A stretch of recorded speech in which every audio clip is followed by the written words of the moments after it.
Bukod sa China, may iba pang mga bansang nagtayunan ng kani-kanilang istruktura sa mga pinag-aagawang teritoryo sa West Philippine Sea. Pero ang Pilipinas, tila napabayaan na raw ang mga ito, bagay na maring itinanggi ng militar. May report si Maki Pulido. Sa West Philippine Sea, kung saan may mga inaangking teritoryo ang Pilipinas, hindi lang China ang umuokupa at may mga matitibay na istruktura. Vietnam ang may pinakamaraming naokupahan sa kalayaan.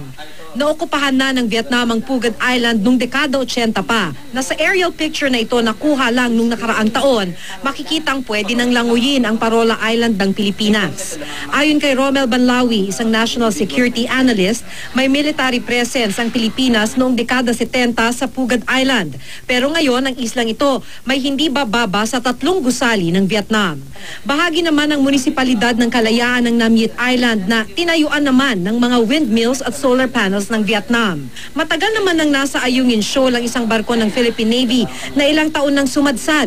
Di na ito inalis sa lugar at patuloy na binabantayan ng mga sundalo. Sa Ayungin Shoal, kamakailan nakita raw ang ilang barko ng China.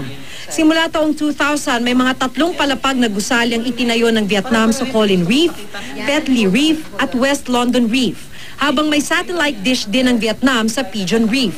Ang Petley Reef katabi lang ng mga islang okupado ng Pilipinas. Mahabang sementadong runway naman ang itinayo ng Taiwan sa Ito Aba Reef ilang taon na ang nakalipas. At sa Ardesia Reef na inokupahan naman na ng Malaysia, helipad ang itinayo.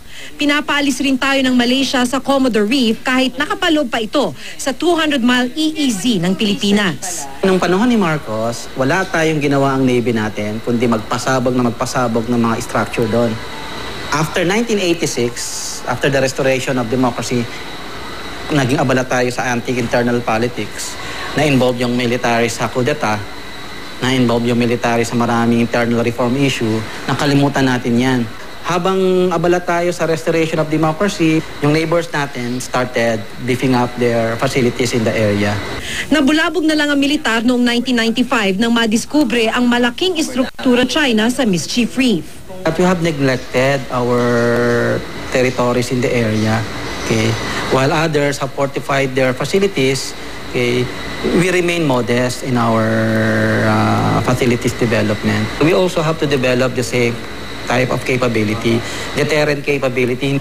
Ayon sa AFP, hindi pinabayaan kailanman ang mga islang ito na nasa loob ng ating territorial waters. Patunay daw dito na patuloy na binabantayan ng Kalayaan Group of Islands ng mga sundalo. Sabi ni Banlawi, mapayapang solusyon ang kailangan para plantsahin ang gusot sa agawan ng teritoryo. Isa na rito ang Code of Conduct na itinutulak sa ASEAN na kabilang ang demilitarization para mabawasan ang tensyon sa pinag-aagawang teritoryo. Maki Pulido, GMA News.